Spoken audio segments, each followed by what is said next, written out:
died. So the Kanu party that is there, he's left his son, as Kenna said, there's a dynasty. There is a son of Moi called Gideon, who people are talking about. He will be the president come here, you know, kind of like he is being talked about like he would take over. So obviously he's in waiting. Yeah, he's in waiting. So obviously that party is not fair. Who is going to be the leader of it?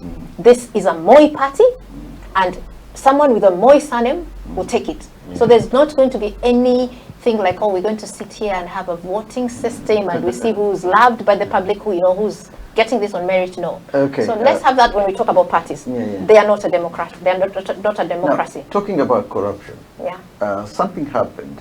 The Golden Bank affair was one of the massive millions, over 400 million pound, you know, laid to Moi's office. This is a British company that, you know, came to promote Kenya and so on, and it walked away with nearly 400 million. And there was a big investigation in Kenya, which led directly to the office of the president.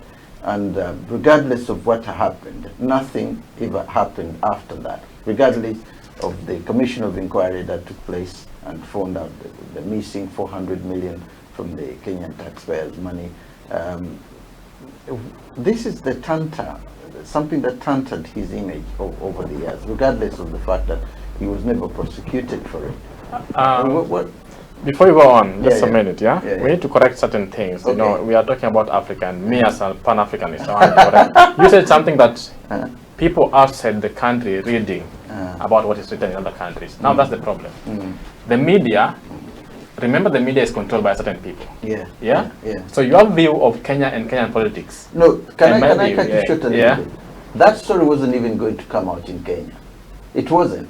But the British newspaper alerted over what had happened, and that's how the story leaked out. The Kenyan government had wanted to spread across. They almost wanted to bury it.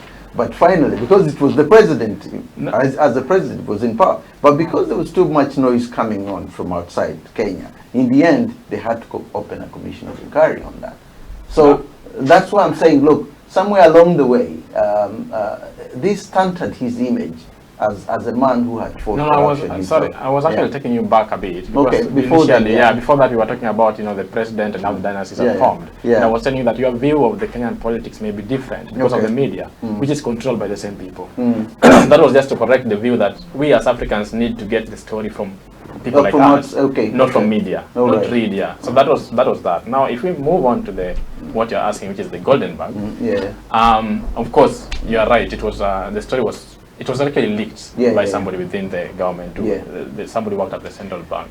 Yeah, there was a whistleblower. There was a whistleblower, yes. So it was a Kenyan that did it. And we always had Kenyan activists like us who were there, who would speak and say, this is happening. Moi tortured them. Moi killed them. Some of them disappeared. So even when we talk of Golden Bag, which Ken is going to talk more about it, even as we talk about it, we have to say that money isn't the only atrocity that the late president committed towards Kenyans, stealing money. He also stole lives, he stole futures of people, and he stole so much more that it makes money pale in comparison. Anyway, Golden Bag. What she says makes sense, because so the problem here with the president, this corruption scandal, the Golden Bag, it was a big scandal, and it took down the country by 10% of the GDP, because it was money that was paid for things that didn't exist. It was supposed to be for exportation of gold, and the name of the company itself was linked to the president. Of course. And Gideon Moi, who is the son of the president, was there. One of the other son, I think Philip Moi, was in there, and all these people were very close to the president, including I think Saitoti was once a very close ally of the president. But it was one of the things that tainted his image. Of course. But you only taint an image that is clear. How do you taint an image that is not clear? Because we are not saying that before Golden Bag. There were other there were other issues. But the thing is about it is that they were not coming out. The reason why they were not. We outsiders didn't even know they existed. Today we will say why they're coming out. I think first of all, people sometimes focus more on money than they focus sometimes on human lives. The things why these things were not coming out. First of all, we had one media house that was heavily controlled by the president. And then we had a president who was known for people disappearing, people being tortured. Like, for example, University of Nairobi, where we both went. We always had a very active student leadership. We have a student union. He disbanded it. Students were disappearing, students were being killed, students were being tortured. There were so many things. You know, when you reach that point where you're attacking students, these are not even your peers, these are children, you know, somehow compared to, you know, when you're president, you're way up there. Students are way down here, you know, they're coming up. You're attacking them. He attacked lecturers, he attacked even a women arm, you know, like Voices of Women, because women did not have any rights. He was attacking left, right, and center, everything. He left the tribal problem that we have now. We have a tribalism problem in Kenya. He was the initiator or the biggest endorser of it. So when we talk about the Golden Bag scandal, we cannot say it was the biggest. We can say it was one amongst the many things that he did. The biggest problem me and probably other non-Kenyans can see here is that relative of what was really happening compared to, say, for example, in Uganda under Idi Amin and under other presidents that have come, and which other country I can mention, not Tanzania, of course, but Congo and so on. The others, you sit there and you get so many stories coming out. You know, now we're getting these stories coming out after even the money is already gone. We never got these stories out because we could see Kenya was actually moving. Especially we from Uganda, we could see, we admired what was going on in Kenya. We were not seeing anything wrong, regardless of what really was happening underground. We couldn't really see anything. How good were they to hide this, even with regard to the scandals, the money disappearing? So they were so good at hiding it. You know, they could probably win an Oscar for that because none of us knew. I would give you this assignment now, 2020, February. Click on the Kenya newspaper. We are now doing national mourning. The accolades we are giving this dictator, the great things we're saying he's the greatest president that we ever had. He brought very good actors. We are extremely good actors. We are actually grieving and mourning this man that set us on a path towards, you know, what is it? Towards retrogression.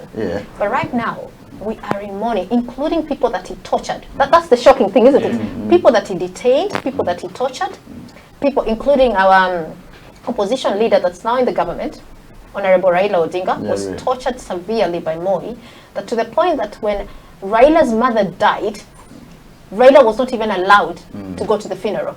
He was not even told, he was not even allowed to be told of his mother's death. So you can imagine how cruel that is. Raila himself, he suffers from the torture, because he was put in a torture chamber for quite a while. Raila has eulogized Moi in a way that you would think they were best friends. So this is a Kenyan problem. We have this problem, don't we? Another thing I think, like you say, why didn't you know?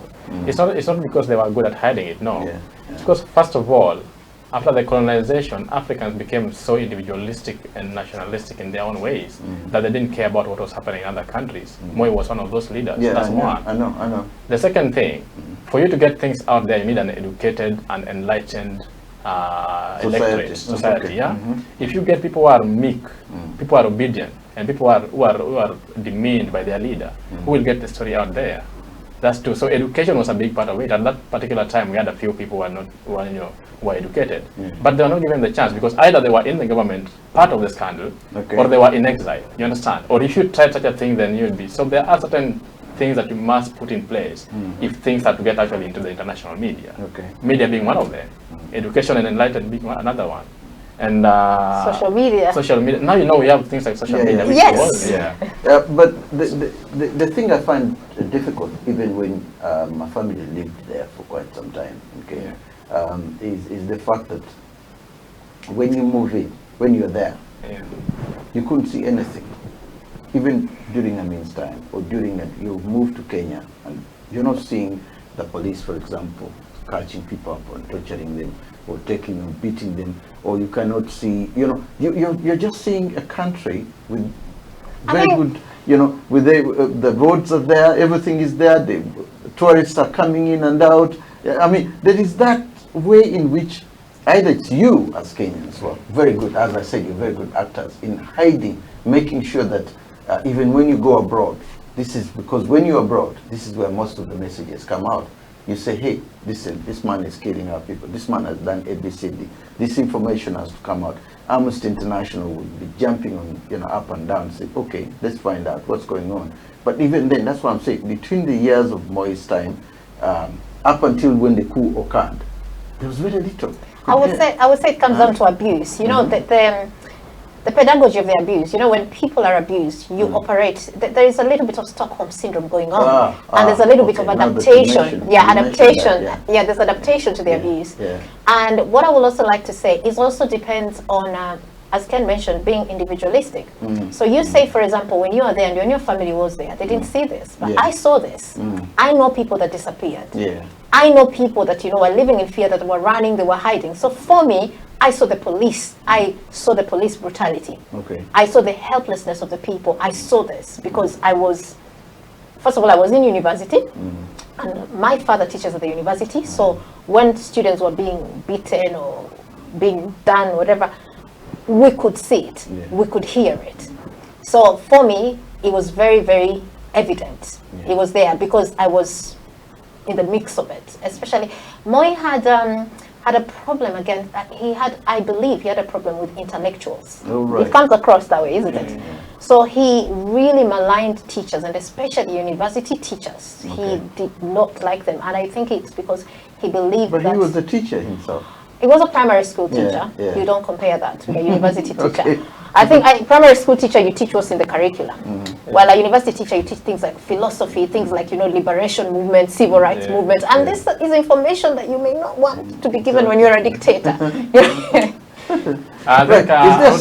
Is there something good we can discuss about him? Is there something that we can say, listen, President Moi built a massive 26 hotels somewhere. He built massive hospitals.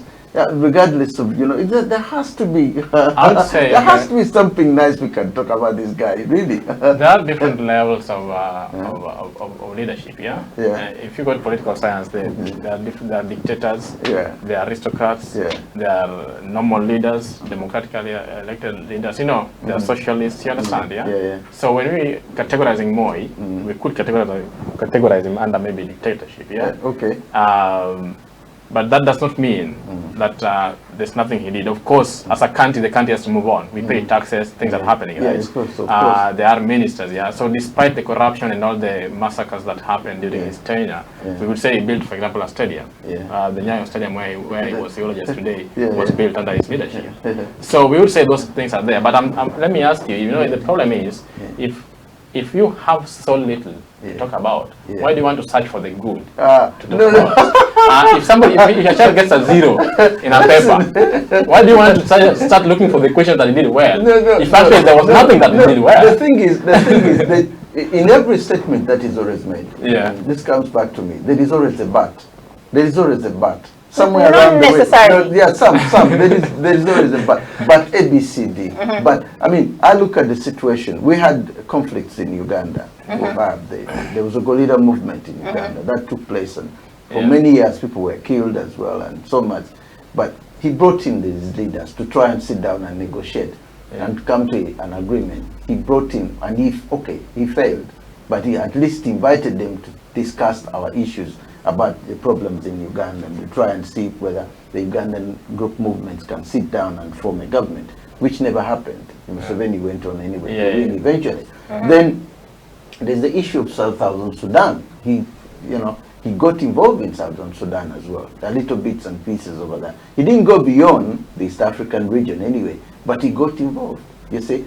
So somewhere around there, that's why I'm saying, look, a person of his caliber, who is a dictator, who would have sat down and said, I don't care what goes on in Uganda. He didn't.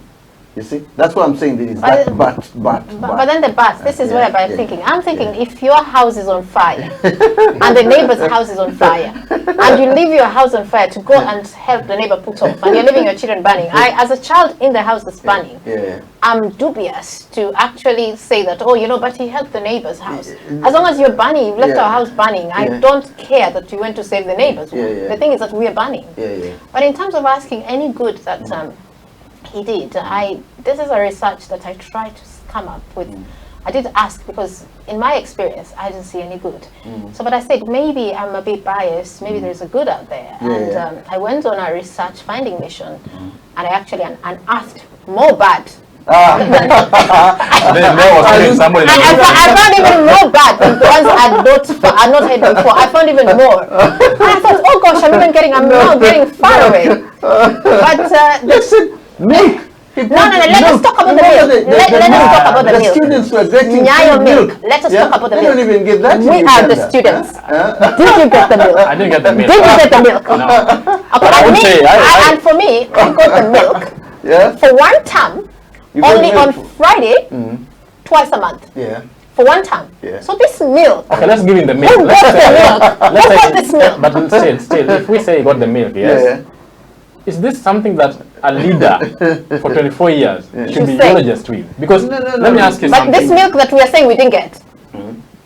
I've lived in Finland, In Finland, children eat for free in schools. But in the UK as well. Even in the UK now. People eat breakfast for free, lunch for free, and everything. So somebody gave us milk for a period of time. And this is the only thing we're going to remember. Milk! How do you get full of milk? Remember, in the UK, here in the UK, up to key stage 2, up to year 1 and year 2, they eat free. You start paying for meals from year 3, and that is for parents that are not on benefits. If a parent is on benefit from year 3, they get free food all through.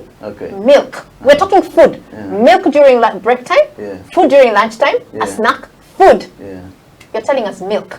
No, listen, but for the whole country, when you're looking at it, it's not just one section. But that's what we're disputing. But the entire Kenya. But that's what we're disputing, milk everywhere.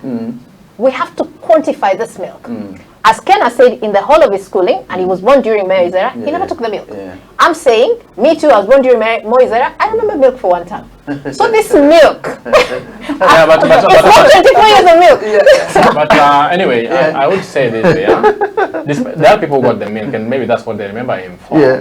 But as a leader, we should be talking about much more serious things in his tenure. And I would say one thing that actually now, if you're looking for good things by force, we can't look for one thing because you see that there is something that we look at. When politicians destroy the countries, in most of the cases, what they do, you're looking at the entire infrastructure of the country. You're not just looking at one section of the country, but you're looking at, say, things like roads, things like schools, things like, a lot of things that come up. I mean, I was with Nigerians here last week, and they were discussing, of course, the Biafra War and the other things that happened. But you're still hearing a lot that was not being done, and people were being marginalized in so many ways. But when we look at the Kenyans, we are non-Kenyans, and we who have been in Kenya, and say, hang on a minute, these people are on crowd 9. They're not on crowd 10, but somewhere in between. You can't compare, say for example, the dictators we had in Uganda or dictators they have had in other parts of Africa. Compared, I mean, at least Moi. That's what I was saying. The comparison, the level, our levels were far much worse than the levels that because at least there is a system in Kenya that was working. The thing for me, I normally find it very hard to compare bad with bad. It's like comparing. Unless you have it's comparing bad with bad. It's like saying which one is less bad. To me, it's still bad. Anyway, in terms of trying to look, now we're searching for this needle in a haystack. We're looking for Moi's goodness. With milk, for me, that one I just say, it's a non-issue. I didn't take the milk. I don't know who took the milk. And we didn't even have that milk for a long time. If we was milk, then the whole 24 years of his tenure, we should have had milk. We should have had it. Remember, it was also during his time that the Kenya Cooperative Creameries, this is the dairy farming, collapsed because of corruption. So people lost jobs.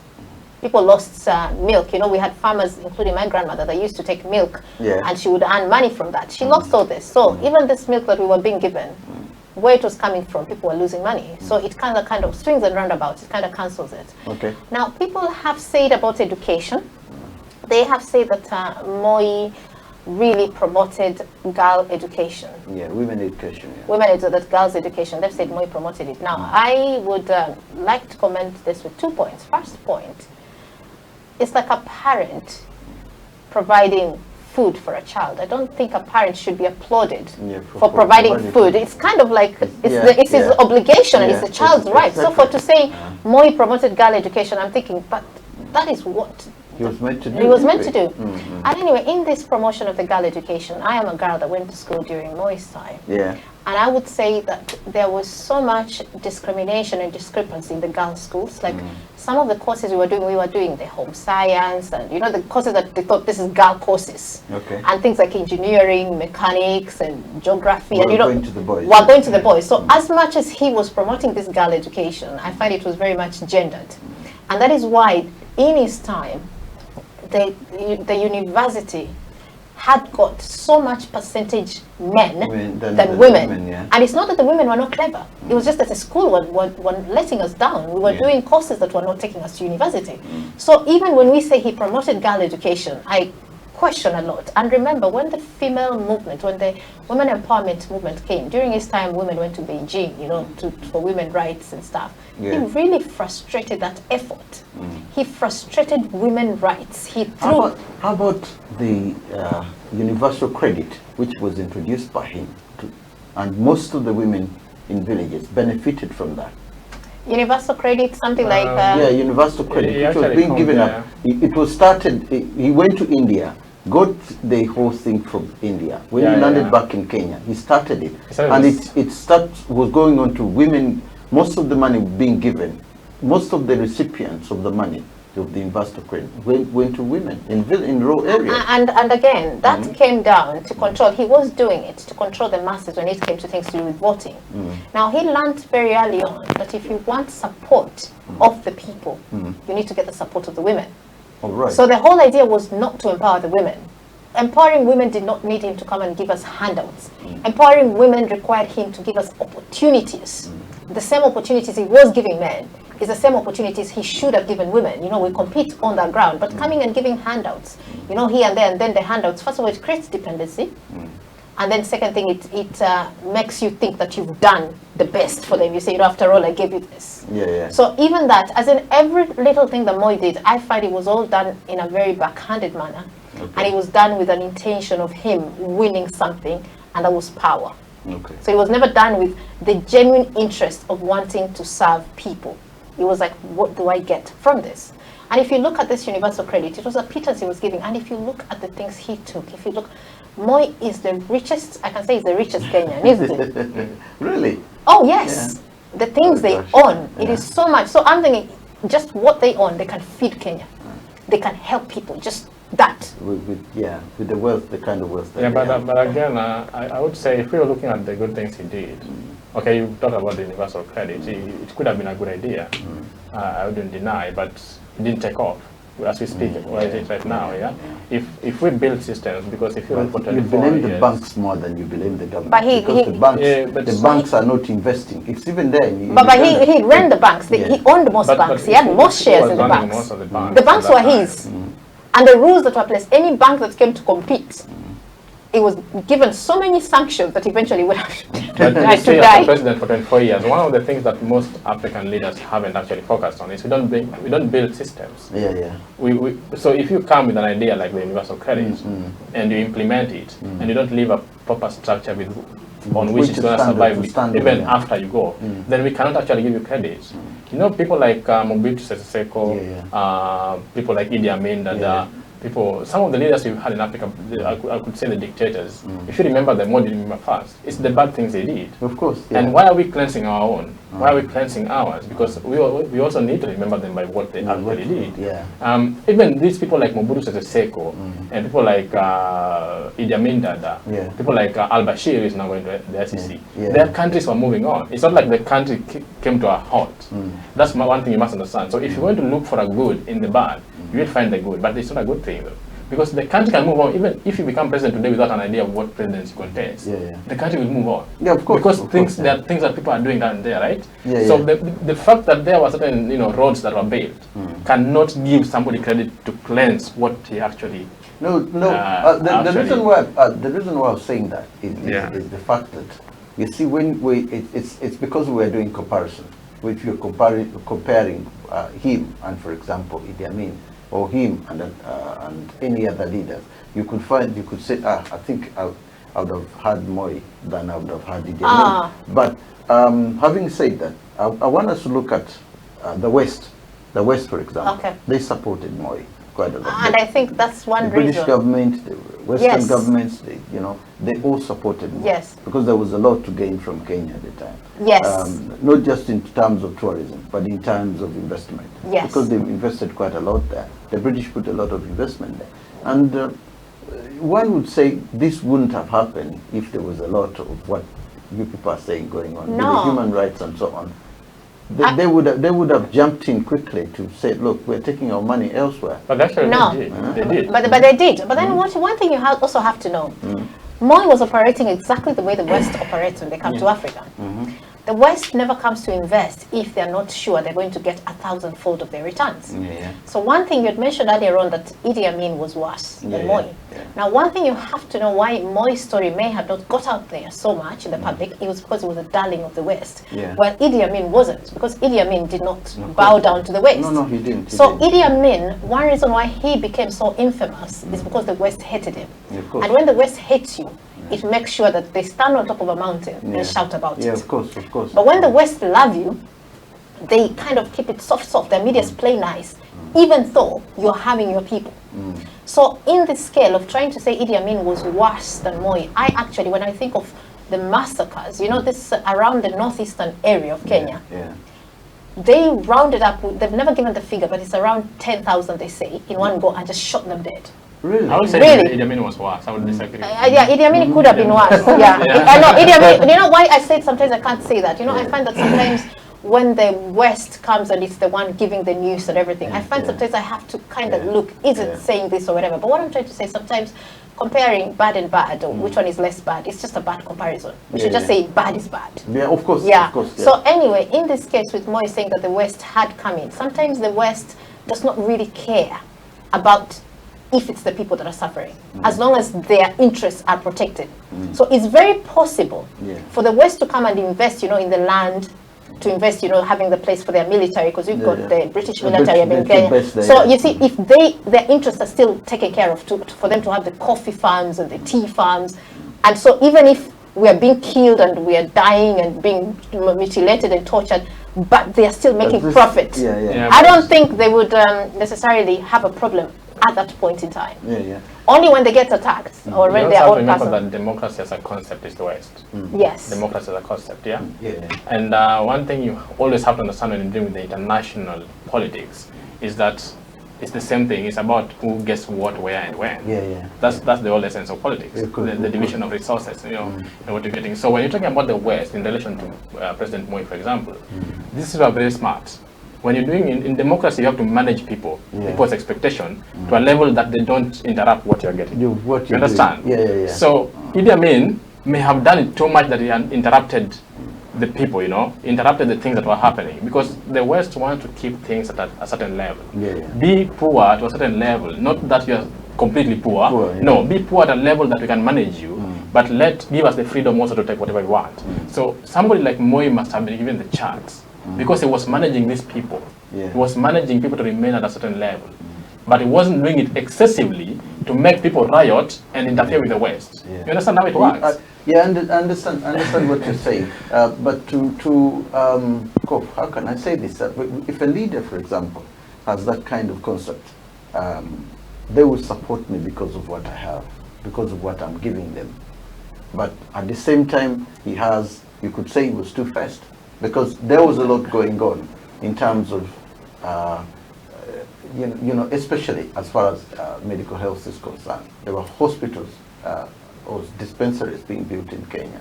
There were road structures being done in Kenya. There were other things that are happening, but at least there was that heart of him to do some of this stuff, regardless of whatever, he was cracking down on those who were there, trying to. The crackdown, most of it during his time, began after the 1982 coup. No. That is again a false narrative. Moi was first of all vice president to Jomo Kenyatta. Jomo Kenyatta was another cruel person that killed people. Okay. Moi was a vice president. He sang Kenyatta's tune. He was okay. He lived in Kenyatta's shadows anyway. He was okay with these crimes being committed by his predecessor. So he was okay with it. So meaning that he himself, his morality, we can question. So by 1982, he'd already been in a position of power from 1967 when he became vice president, and he'd been quiet all through. So when he became the president in 1978, death still happened. Before 1982, people had still died. People still. So it is a false narrative to say that Moi changed after 1982. Actually, it was his badness, his dictatorship ways that made the coup. The coup was because of how he was. It isn't the coup that made him how he was. It was how he was that actually triggered the coup. Okay. Yes. Okay. But again, if you look at it from the perspective of the coup, I think people have used the coup as the same way we used the Golden Bar scandal to kind of say that's the only thing he did, the wrong thing he did. People have used the coup to give him a name that, because of the coup he became bad. But I don't think you take an excuse of a bad thing to become bad. You understand? If you're a good leader. You don't do that. That's one. Because people like Sankara were removed through coup. Some of the best leaders have been removed through coup. Of course. But it doesn't give you the carte blanche to just become a really bad person, the common person, But now to put it into perspective, your question was coming in the fact that things were going on when he was there, and you feel like he had the right intention to do things. Now, what I was saying, I come back to again, political science again, Resources, when you're a leader, you'll be foolish to take every single thing and not give back. If you are feeding a dog, so that the dog cannot focus on you and bite you, you give it a little food to distract it, not like a baby, distract the dog and check match.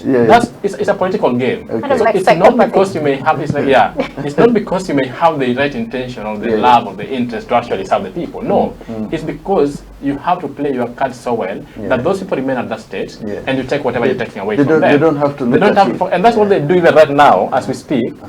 We cannot speak about the real things that he did because they try to cleanse and feed us other things. They're feeding us right now what they want us to do. But they're taking our eyes away from the real food. The real food is the massacres, the corruption, the bad leadership, the bad schools we still have up to now, the bad infrastructure that we had after the time he left, the bad politics we had after the time he left, the ethnic clashes after the time he left, the election clashes after the time he left. So right now the real food is out of our face. We have been fed some peanuts, and right now I can tell you categorically people are feeding on it, and people have forgotten the food. So that's politics. Now there is an issue right now going on in Kenya.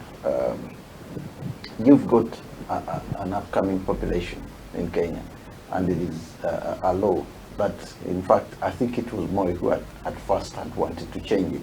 Because the first time I was reading about it was ages ago, but it never happened. But we come to 2020, and suddenly somebody's tried to bring that in. Moi at one point said, look, we should do away with the Christian marriages.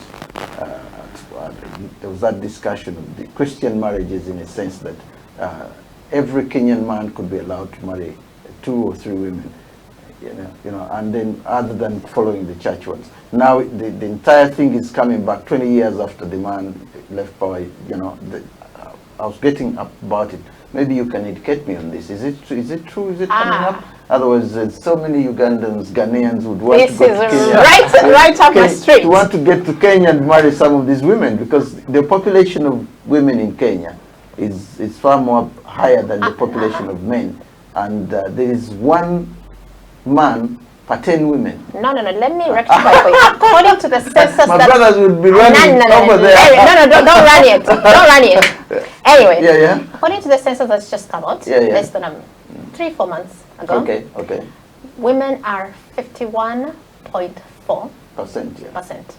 That is not considerably too much. It's not too much. Yeah. We balance out. All right. Remember, not every woman wants to get married. Okay. Remember? I know. Right. You got that. And remember, we're not restricted to only getting married to Kenyan men. Yeah. So even though we may be more than Kenyan, and that's a biological imperative, women normally have to be many, because for a population to grow, you need more women. Yeah. Because it's the women that carry children. Yeah. So one man can sire children with 10 women. Yeah. But if you have one woman and many men, the population will not grow. Yeah, of course. So women would always invariably be higher than the men. Yeah. So in Kenya, we actually balance out. We are actually 51.4 and men now at 49 point something. Okay. So we're not that considerably. So it's not 1 per 10. It isn't. But anyway, the polygamy. So it is. So now we come back to the streaming. No, but when it comes to marriage, you know, it doesn't balance. Yeah, it doesn't. Because again, age comes into age, play. and then other things. And then apart from that, as I say, we don't have to. We are not restricted to getting married to Kenyan men. So we also look out there. Yeah. Now, but the polygamy laws, they have legalized polygamy. Yeah, and legalizing polygamy has nothing to do with the ratio of men to women. Even if we were many men and less women, I believe polygamy would still have been legalized. And this has been legalized because of, I would want to say, the greed of the men. The parliament that passed, let me finish. The parliament, two reasons. I'm a gender activist, so this is right up my street. So anyway, one other thing, I find the proponents of this passing the polygamy laws, it has nothing to do with Christianity. It has nothing to do with the African laws, because Kenya, at the end of the day, we are very much against our traditions. We Kenyans love Christianity. We love Islam. We love this foreign religions brought by the colonial master. But when it suits us, you know, when we think, especially when I say we, invariably Kenya is a patriarchal society. So we is normally the men, because even leadership is heavily men. Yeah, of course. So when the men think this suits us, so they legalized polygamy purely to suit them, and some women were proponents of it, because in Kenya we have something called mpango wa kando. This is side mpango kando. Mpango kando, side whatever. Of course, those ones also wanted to be protected. You know, when it's polygamy, they kind By the way, what she means by mpango kando is that side arrangement. Side arrangement, which is got to be known. Yes. But So this mpango wa kando, who are having children with this married men, also want to be taken care of. Yeah, because if anything happens to the husband, to the man, and she has no income, she could as well get something out of the having had children with the man. You know, but the reason why I'm bringing this up is because Moi was maybe this is something good. That's one of the good things that he brought out. Because when he brought it out at the time, so many Kenyans, even in his own government, they were saying, no, we shouldn't really go ahead with this. We should remain with the strict laws as they are, because we shouldn't really start anything that is going to cause fire in our community. The foundation of this issue wasn't actually even issue of getting more women. It was the discord between the cultural marriages, the civil marriages, and the Christian marriages. That was actually the foundation. It wasn't actually, of course, people made it about, you know, having more women. It wasn't about that. Really? It was about bridging the gap between customary marriages, civil marriages, and Christian marriages, which they did in the Marriage Act, which Uhuru signed a few years ago. But now let's look at it this. I disagree with her in the sense that it's not about greed. It's not about greed by men. This issue of having more women, first of all, it's possible to have more women, especially in a country like Kenya, even if the women are more. You understand? And every man will have still more women because of age variations, and there are so many things that come into play when it comes to relationships and marriages. So I wouldn't say that it's greed. If we were to go back actually, and she's a very good proponent of Pan-Africanism, if we were to go back to our culture, our custodial, the customary marriages, people used to marry, of course, more than one woman, of course. It's customary. Let me respond. Even in Uganda. And so the problem was becoming, how do you divide, instead of now make this legal, so that even the customary marriage is recognized by law. Yeah, you understand? We've moved into that step. Even Tanzania, I think, has where customary laws are now coming in. They're part of the law. They're part of the law. They're part of the laws as we. And now, speaking like a gender activist, I would say, like you've mentioned, that we go way back to our customary laws, and these marriages were happening. Now, I must say that when we used to have polygamy a long time ago, there were systems in place supporting it. It is not like your husband left in the morning and came back in the evening and said, I've got someone else. Before you took a second wife, some certain structures had to be in place. Not everyone qualified to have a second wife or a third wife. You had to meet a certain criteria. We don't have that now. So right now, what we're having, you can get your second wife, you can get your third wife. There is no criteria in place. Even when you can't support any of them, even when there's disharmony. Now, the thing is, in our customary laws, there had to be harmony. First of all, the first wife had to agree to the other women being married. In the law now. No, that was in the law. No, we're talking customary. It's in the law now. It was never there, but it's there now. Let me say, and again we go. We're now falling into the trap of thinking that if something is written down, people automatically obey it. No, but we're discussing the law. We're discussing the law. We're discussing the law. So now, as much as we've written down, now I'm moving further to something else. I've said, as much as it's written down, as much as we've legalized polygamy, I can say it's a fail. It's a fail in that it's bringing a lot of disharmony in the homes, because it is done in a way that people are saying, because now the law has made this legal, I'm allowed to do this. So even men are getting that arrogance of telling a woman, I'll marry another woman on top of you, or I'm going to get this. But if the law is making somebody become arrogant, it means this person was supposed to do this thing even without the law. But you see now the law gives them the impetus, it gives them that voice. So anyway, that aside, what I'm trying to say, this is not something that we applaud Moi for. I think this is something that actually we chastise him for. But as he said, it's not something that he started. But if we are giving him credit for starting it, I would say, as a woman sitting here, he didn't think it through. She was as a woman. Of course, because it's women that we're getting married. Yes, and we are a big party. We are a big party in this matter. I've touched on something. It's some kind of a nerve somewhere. Yes, of course. As a woman, we disagree. Yes, as a woman. I'm from a polygamous home personally, and understand it differently. I would definitely say in this particular case, the foundation of this law was warranted. It was warranted. There's no need of having women out there with desiring children without their fathers and without recourse to the law in case something happens to the father of these children. Exactly. While they can actually be brought within the law and be protected within the law, such that even if something happens, they take whatever remains and bring these children all together. But the idea, with or without the law. The idea is, because I'm trying to understand her point of view, is that at least if the first wife agrees, and then you're doing that. And if your financial support agrees with are you agreeing with that? No.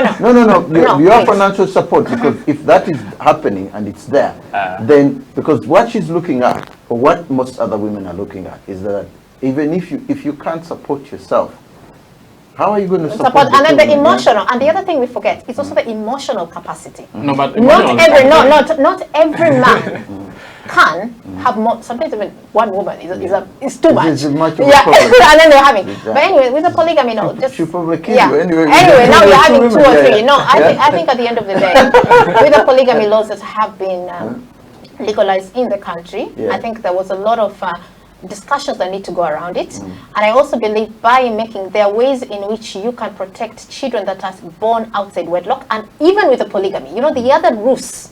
People think that, when we legalize polygamy, then we will not have children born out of wedlock. Now, there are men. No, it's not necessarily reducing. There are men now who have their many wives and still have children outside. They're cheating on their many wives with some women they've not married. They are there.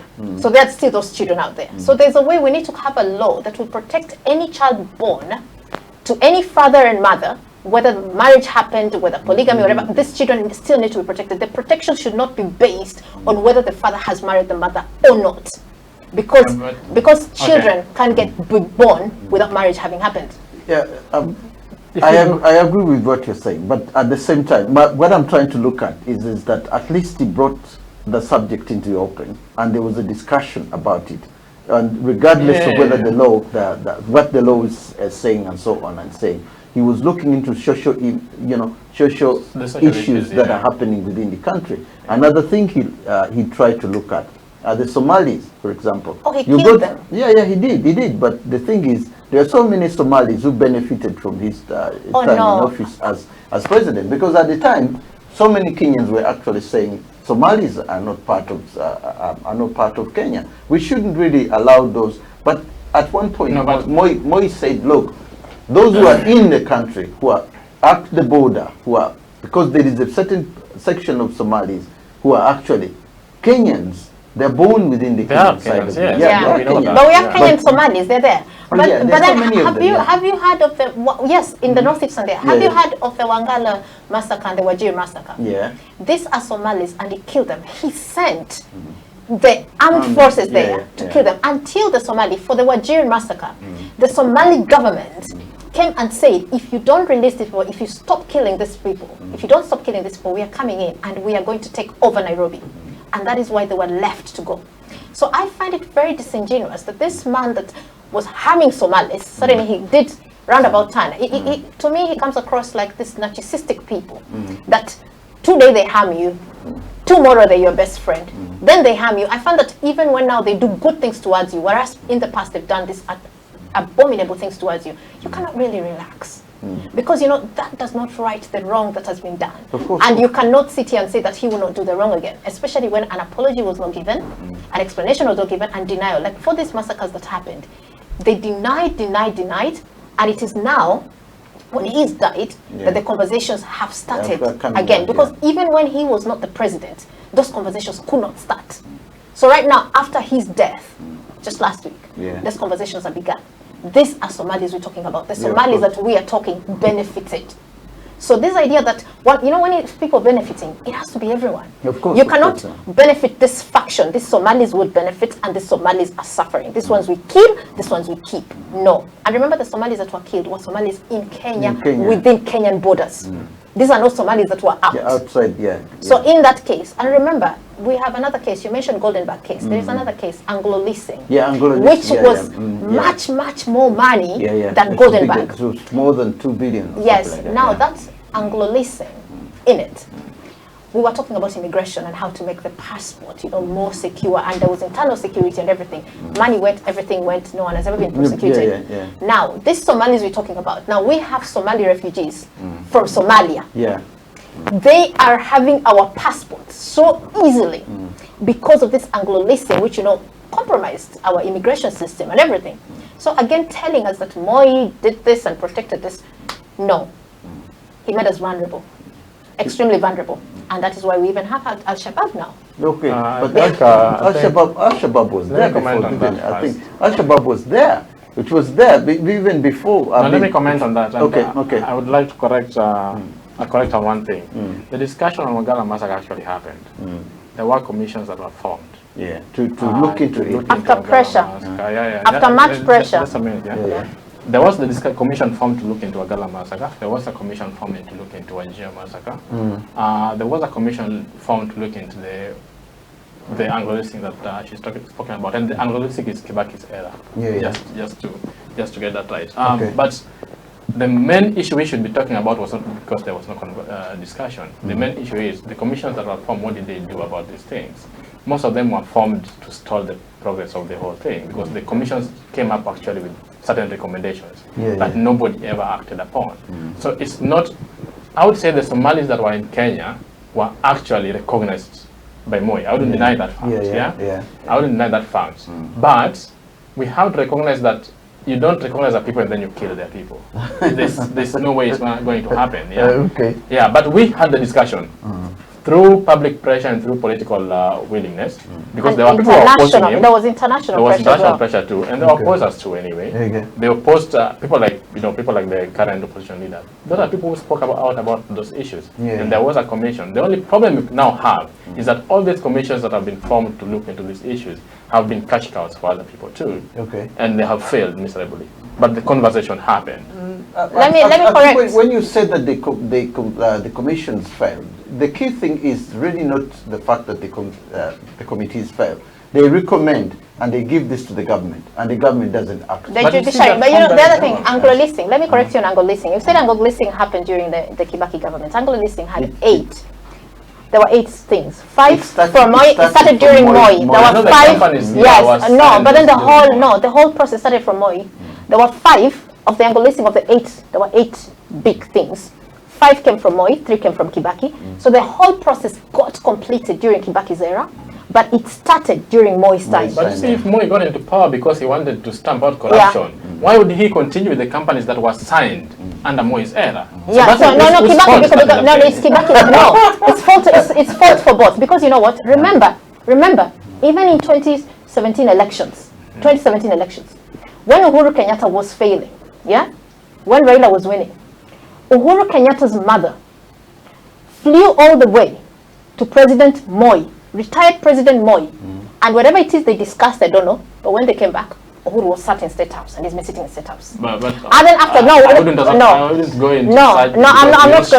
We're not sure. But what I'm trying to say is that this man, even post-retirement, he still wielded a lot of influence in Kenyan politics. So I'm answering your question in saying, why did Kibaki continue with this? What I'm trying to say, as much as Kibaki came and sat in that parliament, in that house, in the August house, he was still very much a puppet to some extent, a puppet of this president that has retired, a puppet of this president that... I would disagree with that. Okay. Anyway, remember he came into power. Remember he was opposing Uhuru, who was but then when he came, Moi's student when he came into power. And remember when he came into power, he was with Raila Odinga and the other coalition. Now, the main reason why Kibaki was voted for resoundingly was the fact that he promised that the corruption that was the order of the day in Moi's days was going to end completely. And then it didn't end because the person he appointed, the people he appointed 2 people, and it looked like they went into exile. They disappeared. So at the end of the day, he followed the same path that all promising politicians. But you see now that is if you're talking about Kibaki. But if you're talking about Moi, his tenure ended at that particular time that he left office. Whoever continued and gave money for Anglo-Leasing, we have to put it straight. We put, and that's what I'm saying. There is more room to blame. So we'll blame Kibaki there, and we'll put Moi there. There's enough room to accommodate both of them. There's enough room to accommodate both of them. Yes, you're not putting any blame to any of them now. No, we're putting both of them. Both of them. Yeah. Anglo-Leasing, I'm laying on both of them. Yes. Only Angolistic, but not the other ones. Goldenberg, it's fully Moi. No, but the other Goldenberg, it's fully Moi. in his tenure. And then this one, Moi is sharing a little bit with Kibaki. This, a little bit. The huge chunk is still Moi. And then Kibaki is sharing a little bit. So Kibaki himself is not necessarily a very exemplary leader as such. He did let us down. He came with so much promise. Now Kibaki, we voted him in. Yeah, but the thing is what you forgot, that if Kibaki didn't have the blessings of Moi, as you had said, if he didn't have the blessings of Moi, then he would have struggled. By all means, he struggled on his own to try and win his way around. And that is why Uhuru Kenyatta came in. Yes. Yeah, because obviously Moi had still wielding a lot of power. He did until his death, and even now, post his death, he's still wielding a lot of power. Right now, the country is in mourning. We have stopped. Today, in fact, was a holiday. We have literally come to a halt. This is not a president that was serving.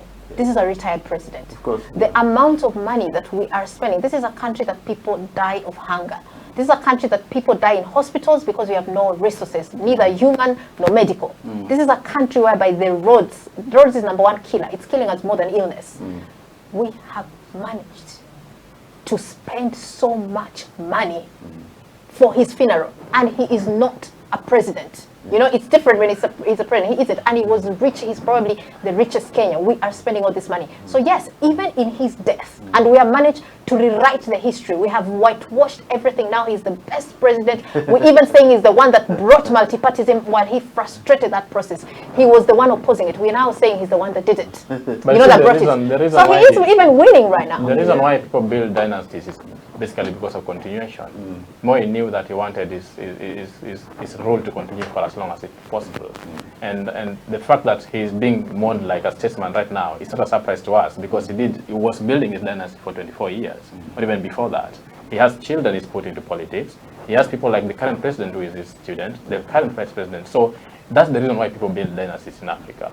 It's because you want your rule to continue. And even being mourned like a statesman is not a bad thing. We just try not to cleanse his image. Right. How do we correct Kenya now? Because I'm looking at, we've got a lot that is at stake at the moment. Even if Uhuru Kenyatta goes away, someone else comes in.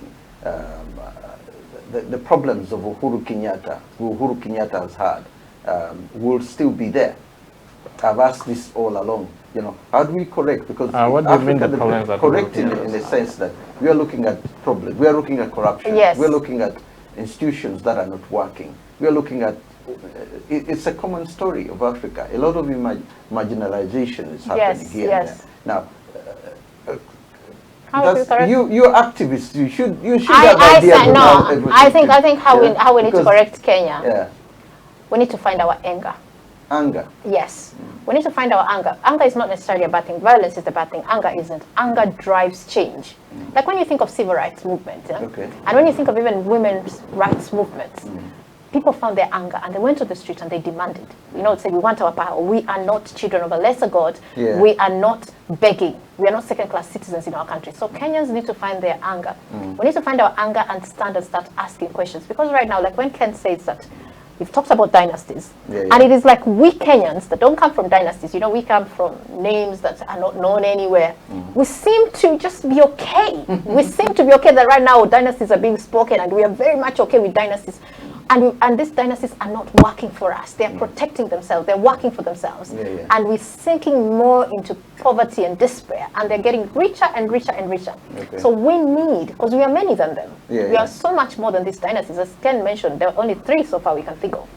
Odinga, Kenyatta, Moi. 3 dynasties. And then the rest of the Kenyans. But we seem to have become meek. We become like sheep. We need to find our anger. So if you ask me, how do we change Kenya? We need to find our anger. That anger will drive change. How do we change Kenya from now on? We've had issues in Kenya, but we also have to be honest and say that Kenya is not where it was when in 1963 or so. We definitely are activists and we say what's wrong. But we also have to say that there have been certain changes in our country. There are a few people who have done certain things. So how do we move it forward from there?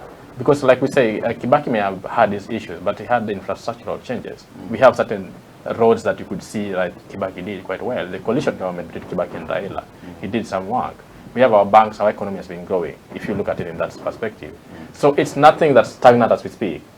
We have to honestly acknowledge that the country is moving at a slow pace, not totally pace, it is. But it's moving, Now, how do we change it fast? Because the people we're having now are not moving it as fast as we want, and as fast as it should move. I think, first of all, we need a lot and extensive civic education. Our people do not know their rights. They do not know their responsibilities. We have, as a people, we have left the responsibility of building the country to the leaders. We have left, our mindset is so focused on what the leaders should be doing for us, and not what we as the people should be doing for our country. That's a Kennedy said that a couple of years, a long time ago. So we need to start thinking in a different way. We have been focused on a mindset whereby, you need to be helped. If you come to Europe, there are not people who think of how they're going to be helped. They think of how they're going to come up with solutions. And as Africans, we now need to, I speak as Africans now, even as Kenya, think of how do you provide a solution. Personally, what am I doing? And what is she doing? On a personal and level. At a personal level. I'll probably draw attention to Ghana, for example. Ghana is doing well in the sense that Ghanaians talk about these issues. When you bring it out in the open, it's going to happen in Uganda as well, by the way, because now Ugandans, despite what Museveni is doing and what is happening, but there's a voice there. People talk about this thing. And I realized this even when I lived in Kenya, that most Kenyans are so quiet. You can see something happening on the street. The policeman is doing something. And say, wachana now. Accept and move on. Forget about it. Let's go. You see, there isn't that element of saying, hey, why is that policeman beating that man? It's now happening in Uganda, whereby Ugandans would watch a policeman coming out. Okay, some might run, but they will stand and say, hey, don't do. Now what the police are doing, they just arrest somebody, put him in the car, take him away. But initially, they used to go there, and say, hey, we've seen this under Idi Amin. We're not taking this lying down. So certain things are happening. If the road is having problems, you sit in a council group and you say, hey, why is this road not done? Where is our money? We're paying taxes. So it's only when they call it civil disobedience. Civil disobedience. That is the finding anger I'm talking about. The thing is, you still have to put it into people? How do you put Yeah, it you into see, I was people speaking so that they start having it inside them? It is, as what Ken was saying, it is you have to make them know that this is your responsibility. This is your country. This is your say. Your leaders are supposed to work for you. You are not working for your leaders. Yeah. And Ken has said that Kenya is moving. Now, I have a question for you. Tell me about the debt. Because you're saying we're moving forward. The debt in Kenya seems to be also moving at an alarming rate. Do you think this debt will cripple us? And we seem to have Chinese also coming in. Do you think they will cripple us? Because for me, how I'm seeing we're heading towards a second colonization. I'm seeing we are losing our country to the Chinese. I'm seeing the debt is finishing us. But you're saying we are moving forward. So give me this hope. Let me answer two things, yeah? Yeah. What you said, I was speaking to I went for a haircut, and my barber is Ghanaian. And we were having this discussion about what they do. And you're very right.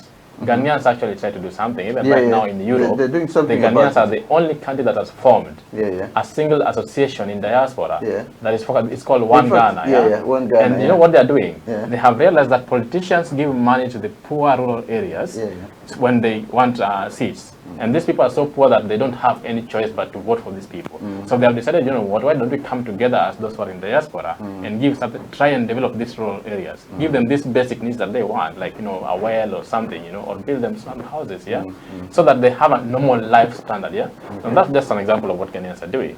So I believe that that's an example of people who have made a decision to actually not wait for someone to do things for them. Okay. They Now, have made a I've got a decision. couple of messages here which are coming in, obviously, praising both of you for being very open Kenyans. Okay, Sheila, thank you very much. Somebody says, you know, of course, somebody called Njoroge Wangonga, I think that's his name. He's saying something about you guys doing a great job and obviously being, thank you very much for representing us and keep up the good work today. We bury dictator. Okay, Oxford, amazing. Sheila and Kenny, you're amazing. Yeah, Princess Bess, I don't know who this one is. Great discussion right there.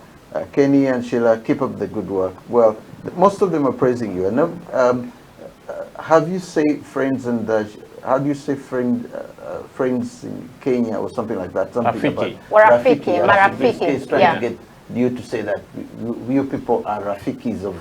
Marafiki wa kila mtu. So some of them anyway commented on that. But she asked the question. Yeah, she asked is Kenya moving forward? Is Kenya moving forward? Okay. In my opinion, yes. Kenya is moving forward. Let's look at the roads we have now, infrastructural development we've had.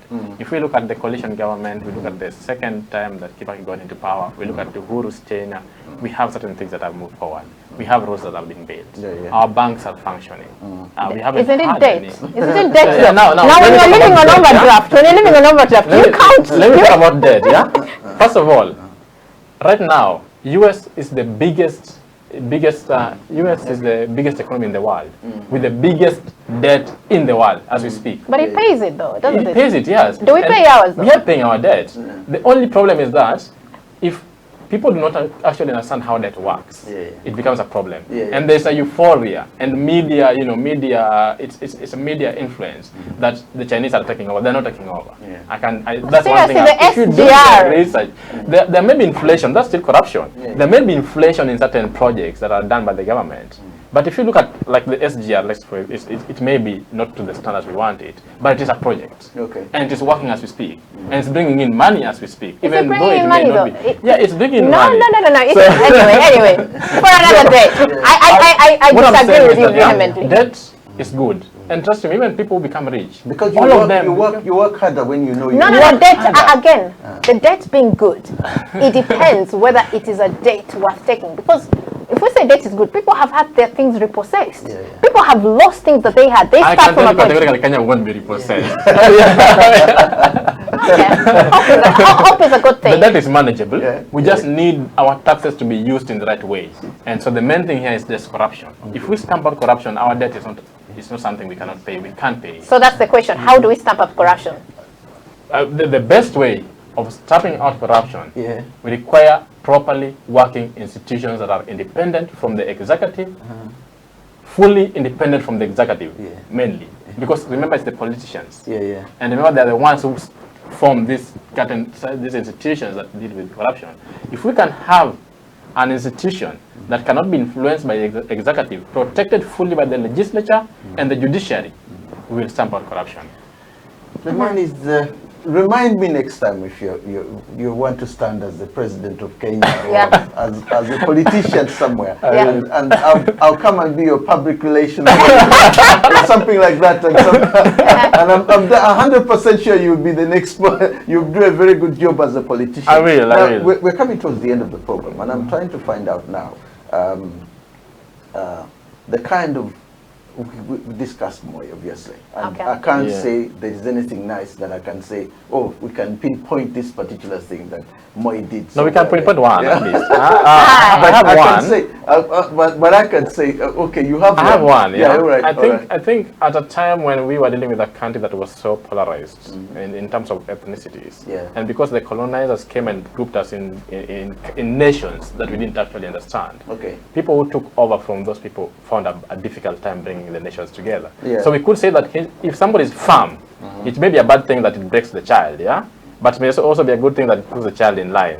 So I would say, if we are looking for a good thing, I would say at least it forced us to be together. You know, sometimes if you are children of stepmothers, you find a father who says, you know what, this home, because I'm from a polygamous family, my dad would say, you know what, you're not going to mess up my home. You're going to be straightforward. You're from different mothers, from different whatever backgrounds, but you're going to follow this particular rule. So I would say that at least that firmness. Let me now add to that again. We fall in these things of looking at things as short term. So this father has forced his children to stay together with their children. When they become adults, they start killing each other or not talk to each other. So you basically postpone the problem. No, if they've grown up together. No. I'm asking. Ask him. They may disagree, but they won't. But then you know what? That unity. Anything that is forced, unity can never be forced. Unity is something that has to come inside. It has to be innate. So what Moi did, he used fear. You know, you can use fear to arrive at what you want, or you can use, understanding of this. And sometimes you reach and you say, you know what, actually, this is not supposed to be. But you see, people like Moi and Kenyatta may not have known any better, because from colonialists to leaders. Oh, they knew better. How would they know that? No. Let me tell you why they knew better. They knew better because they still managed to know we can steal this and keep these people back. So they knew better. That's why they ruled with fear. Anyway, for me, there is nothing good I can pin on him. I think if there was good, maybe here and there, the bad was so bad that it wiped away the good. That's the best president Kenya's had now. Kenya hasn't had any. I think unfortunately, it's like you have a very dirty pot. You have an extremely dirty pot, a pot that has just stayed in a sewer and it's got vomit and everything you can think of. And you don't clean that pot, so it's got mess in it. And you're now trying to, you have your very nice ugali or nice matoke or nice steak, and you're putting it in the pot, and then you're saying, so is this food nice or whatever? I think we started with a very bad pot in terms of leadership. That is Jomo Kenyatta. And I think from that, we've just had considerably terrible presidents. And I think the president we have right now, which I must say, I still question if we voted him in, but I don't want to go there. But I think the president we have right now is a little bit better in that we can have this discussion. Like today, we can have, and I can criticize the government as I've done, and I will go and be safe. Whereas before in Moi time, today I tell you, I would say that Kibaki, the coalition government was the best we had. The coalition. If you look at it in terms of, let's say now, the main issue we've had in Kenya, is the tribal issue. And the one problem we've had as a country is the inclusivity, bringing different factions together to actually form a leadership. At that particular time, we had somebody from a different tribe, a major tribe, which is always opposing, coming together with the Kikuyu tribe. Two major tribes came together. And when there is that kind of inclusivity, it gives people some time to not focus so much on politics and other diversions, and they focus on development, which I think the coalition government gave us that kind of peace to just focus at least on development for a while before actually they broke. Because one of the main issues is that every single project that you come up with as a leader is opposed by someone else. And not because it's a bad project, but because they cannot agree with you. Because they don't want you. So the coalition government gave us a foundation or a platform whereby these two different opposing tribes were together. Your question, and that one is necessary in the government. This is not the president. President and government are two different. Now, Kibaki came. The first time, Kibaki, we chose him. The second time, this one that he was sworn in the dark. You know, the swearing in the dark. For me, the swearing in the dark removed Kibaki from a good president. He joined that pot that has got all the mess in it. Yeah, definitely. He joined it because whatever happened, and it is during him that we had this tribal clash. We had ICC case. We had people dying. So even the good thing you're saying he brought, he undid it in the next election. No, but you see, he was asking the best president. So you answered government.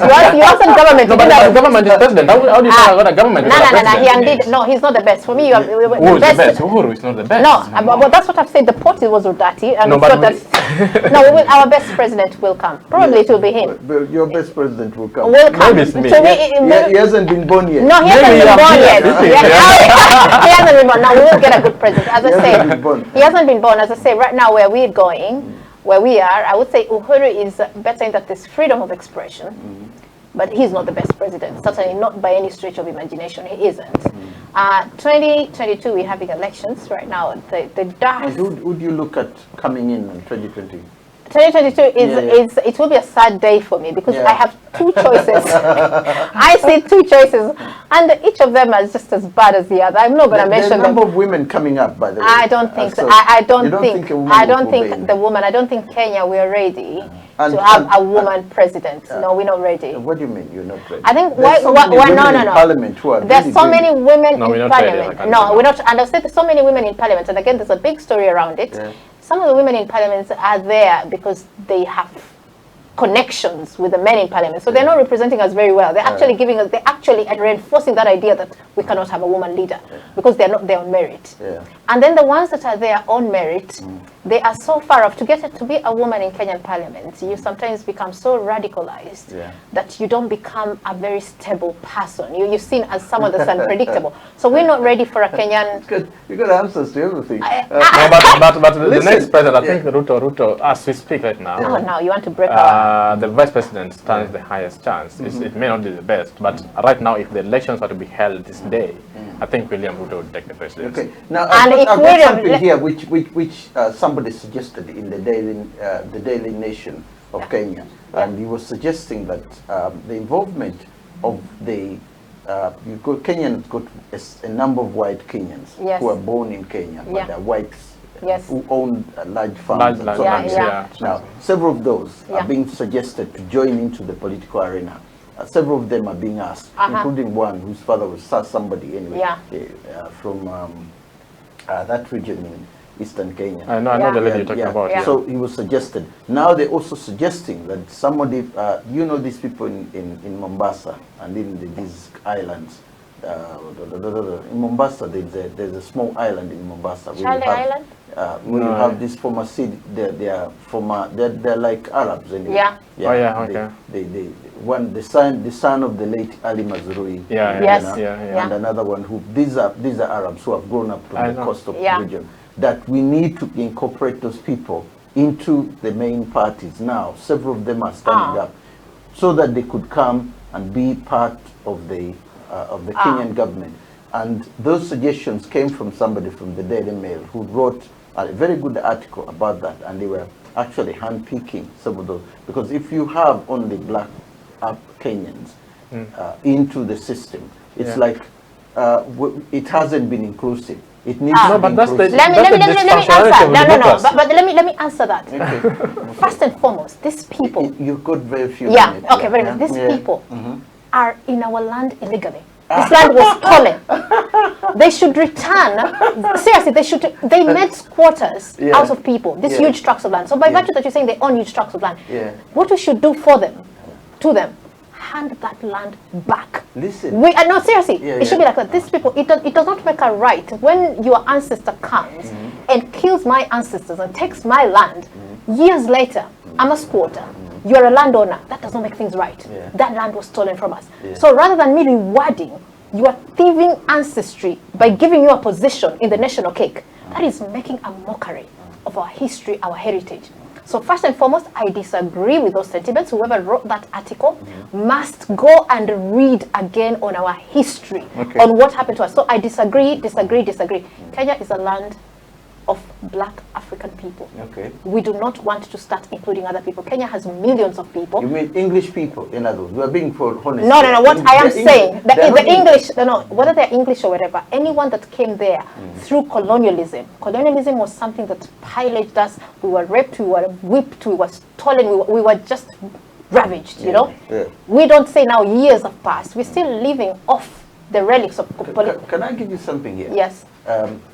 Australia. Yes. Canada. Yes. Now Britain. Yes. Has got members of parliament. Yes. Who are Africans. Yes. With African origin. Even America has got a member of parliament. Yes. It has got a congresswoman Yes. from Somalia. Yes. Now these people open up, regardless of what. I would disagree with power. South Africa Yes. has allowed white answer people, regardless of what happened in the past.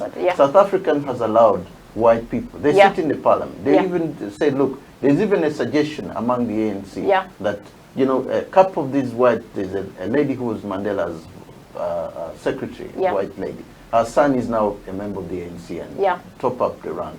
That she should be given a position within the ANC. She's a white person. Now, we're not looking at, the past is already we should never forget the history. And when we close the door, you never know. A white president could do whatever. Let me respond to that. First and foremost, I will respond to the first one and I respond to this Australia. First and foremost, Kenya has millions of people. We don't have now to start looking in terms of color, who can we do to bring here? Out of the millions of Kenyans that are there, we are sufficient enough to get a leader that would work for us. That's the first thing. Second thing, Australia, Canada, Britain, and these countries you've mentioned, they had originally black people in it. I'm a race activist, so you're going into race. Where are those black people? So by virtue that they are now being included to come into power or anything, it's not a favor that's being done. It's a right that is being corrected. And when we say that we're now allowing Somalis and whatever, remember, we didn't come to this country to colonize people. We actually came because of what we've done to our countries. So us being given seats in this, and by the way, it is through very much hard work. They don't actually sit and say, let's get black people to get this. We fight to get there. Well, us now we are sitting and saying, let us look for them and bring them. No, for us we fight. So it is not an equal comparison. So for us, and even for South Africa, now for South Africans now, those ones have a big problem. If they now want to say to now reward the people that you know do, and this is a problem with us. You mentioned one one thing that I find very worrying. When you say the past already happened, without knowing your past, and that's one problem, that when you ask how can we change Kenya, we need to be in touch with our past. We need to know what happened to us in the past, because often the past is the roots, and for as long as we don't know the past, we repeat mistakes over and over again. And now when we want to say, oh, maybe a white leader will help us, colonialism will bring it back. Can I jump to you before we I'm sorry. Make it quick? Before you go, someone else is saying here, my God, she's saying, see, Sheila, my God, I don't know. You're on fire. And then another one says, oh, anyway, let's go ahead. I think inclusivity is not a bad thing at all. And I would disagree with her. I am one person who actually think if I get into leadership, the tracts of land should be returned to the government, but it doesn't mean that the people have to leave. No. Now, this is what I would say about the people you said. We should include them, but we must also understand and accept the consequences of democracy. The democracy works in that it's a government of the people by the people, right? And the majority always wins. Now, if we are not a majority, we are not going to give you a leeway into the system.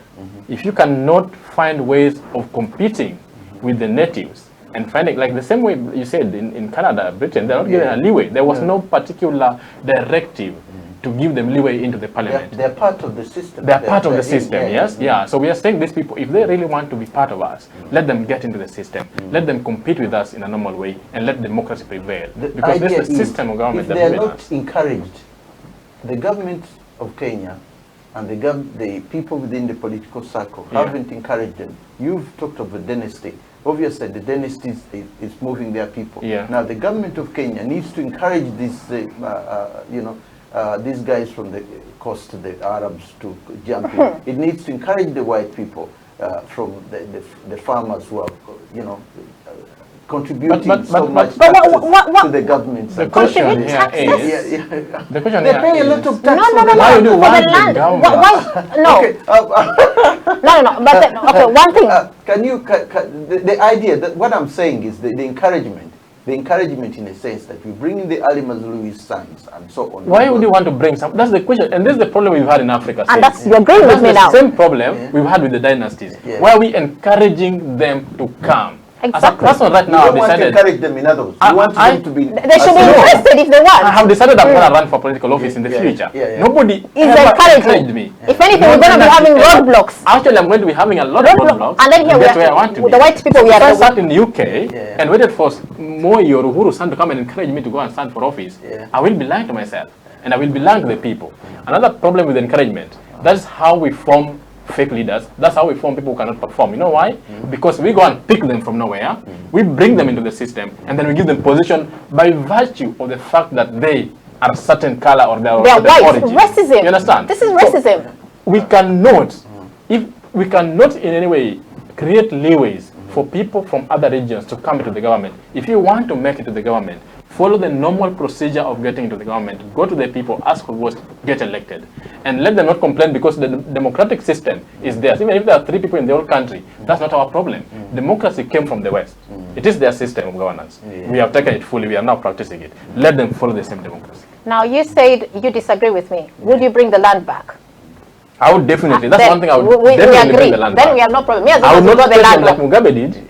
They would stay, but you stay in a normal land that you have documents of and a small land. A quarter Don't that come you to my bought. country and buy a ranch and keep animals in your own ranch. Don't Why buy, do you have grabbed it. people living in slums. No. Wouldn't it be more ideal, because the Zimbabweans are now learning from the fact that instead of what Mugabe had done, it's simply taking the land back. That was wrong. And that was totally wrong, because at the end of the day, they lost everything. No. Now the Kenyan system is different, whereby I said, let's learn from that. Let's have them employ the locals. Let's have them to have, having schools there, teaching, the locals, whatever, so that we learn from them, we learn better ideas. No. We don't learn. No. Oh, Mulindwa. Yeah. No, that's different. Before the colonial masters came. My name is... No. Mulindwa. Yes, it's there. Mulindwa. Before this colonialists came, we were living off that land. We were tilling off that land. We were not hungry. We were living with nature. There is nothing like someone would come from the West in winter, whereby they've got a type of soil to come and teach us how to farm. It is a lie. As we speak, there are planes taking people back to Jamaica. When did those people come to this country? When did they come to this? So we don't want them to come to teach us. We don't learn them better. We were learning things that were relevant to us. We could tell you, oh, look at the sun, it's going to rain. The chicken and this chicken is ill. Right now, they're telling us about sand dunes and, I don't know, the winter seasons and whatever. The learning we are doing now does not help us. We have to correct injustices. We have to correct injustices. So we cannot sit here and say we're including them. Now, in terms of saying we encourage them, in Kenya, to run for a political office, you need a lot of money. Of course. On top of a lot of money, you need kind of patronage. You need someone from the parties. I told you the parties are owned individually. These are the people who encourage Kenyans in the village. You know that you mentioned the universal credit? Now this is what you go and encourage. Get interested in politics. You can represent your people. This overfed, privileged people that came there under very dubious means, ancestries, we don't need to encourage them. They have got the means. They've got they are not suffering. When you hear of tribal clashes, when you hear we are dying on the roads, when you hear we don't have food, when you hear we are dying in hospitals, illnesses, they are protected. So then we don't need now to say, oh, you're protected enough, now come to the government and make decisions. These people have never, ever, ever stood with us and helped us in our problem. They are so rich that when some of us are sleeping hungry, they could go and say, I'm donating this land. They don't do it. So why? No, I disagree. I say that? Kenyatta, the former president of Kenya, the first president of Kenya, did quite a lot in the sense that even though he was bitter of what had happened during the Mau War and so on, he still didn't take their land. He didn't. And on top of that, he actually worked with them. To a very, very large extent. He worked with them, and learned quite a lot from them. That port, and that's where we are the problem. That dirty port. But wait. That is the dirty port I'm talking about. Still, working with them is not a problem. Working with them is not wrong at all. You got a lot of messages here. Well, you got friends, and I think that there's so many friends of yours who are really thinking of you, you know. And yes, the lady means business. Well, you mean business, obviously. I mean, I am a nationalist. I protect Kenya, and I don't forget historical injustices. And the children of snakes are snakes. Yes. Yeah, but you cannot protect racism. We've protected racism within our borders for a long time as Africans. We cannot protect. We need to openly talk about racism in Africa, within our countries. And whoever wrote that daily, I'm going to look for that Nation article. And I'm going to respond to it. Look for it. It's when was it? I'll give you the details. Yeah, it is just white supremacy. It in a sense, it was trying to look at positiveness in other areas of Kenya rather than because what. And then they looked at the white people for the positivity. Why not? No, why them? Kenya has got millions of people. We need encouragement. We've got people in Turkana. We've got people in Samburu. We've got people in Somalia. We have marginalized communities in Kenya. These are the people we need to have encouragement because these are rightful owners of Kenya. These are the ones that came to colonize us and now they remained and they still colonize us through, this uninjured tracts of land. You don't need now to say, hey, you've colonized enough, now come and sit at the table. Said 2 days ago. No. Julius Malema said that if you want to remain in our country, when my party takes over power, if you want to live like an African, you will remain. If you don't want to bring yourself down from the high horse and live like a normal African, you will go. Exactly. It's simple. Well, Malema has his own ideas. Which are not bad ideas. Protective of Kenya. Yeah, Sheila, you're very protective of Kenya, which is very good. I mean, there's a lot of comment on Sheila. Can somebody comment about my good lawyer friend? Everybody's saying, oh my goodness. I wouldn't go into details of this, but most of them, it's been a very good encouragement. Also, somebody here said something small about a bit of anger management, or you need that what they call it, not anger management, but what it is when you need to cool yourself down, to calm down, and you're not. There's a word which is used. Passionate. Passionate. You're so passionate that you. So you have to calm a bit, calm yourself down. Yeah. I would down a bit. I would tell the person passion is a good thing, and I would tell the person if he has an idea or she has an idea of how people should behave, that idea is his or hers. I am someone that when passion courses down my vein, it comes out that way. And I am very happy to be this passionate. So that is a comment. Thank you very much. But I do know how to control my passion. But in this case, when it's very passionate, I let it out. Passion is not a bad thing. It's a good thing. Shiloko, somebody like that. Okay, tell the person that passion is a good thing. Okay. And I love it. Probably had it. Now, any last words? Because I think we've even overgone. Because of we've probably eaten into someone else's time now. Any last words?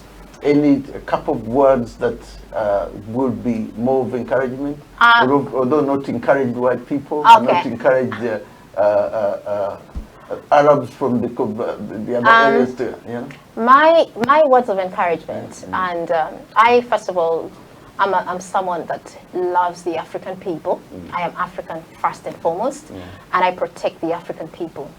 I am living in a country whereby we are a minority, and I have seen this country how the people protect their own.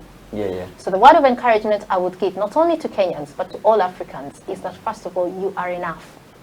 You can run your own country. We can run our own continent. We are enough. We don't need to have leaders to do these things for us. We need to find our voice. And we need to speak. And when we are speaking, we have to know that there's so many of us that are still have got mental slavery in their heads, who still refer to the white masters, who still feel that we need permission from the white masters to do things.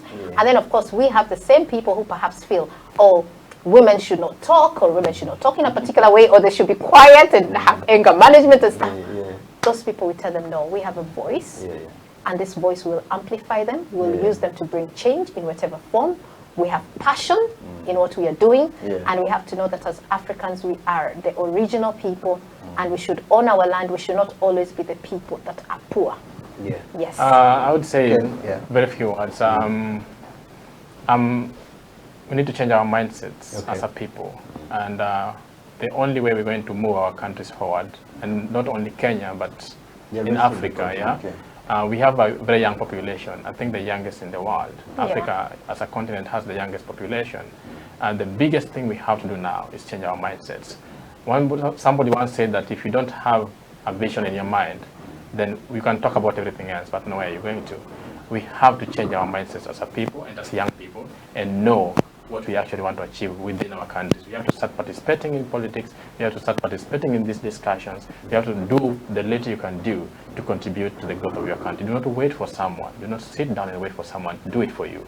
You have the power, you have the capacity, you have the mind, and you are blessed. Do whatever little you can do. And please, let us not worship leaders. We have the opportunity, the capacity to become leaders ourselves. So let's not worship somebody else. If you feel you can do something, step up, get to the position, do what is right. Okay. Thank you very, very much, both of you, for coming. Thank you. And you have the passion. I just want to keep that passion running so that it doesn't go down once, because it will help. It's not only helping you both, but it's helping others as well. Yes. That's something I've learned today from these messages I'm getting from here. I just want to say thank you very, very much, especially Joe and the team behind there who are doing a very great job in making sure that this program goes out on air. And I do hope that we'll be together again next week.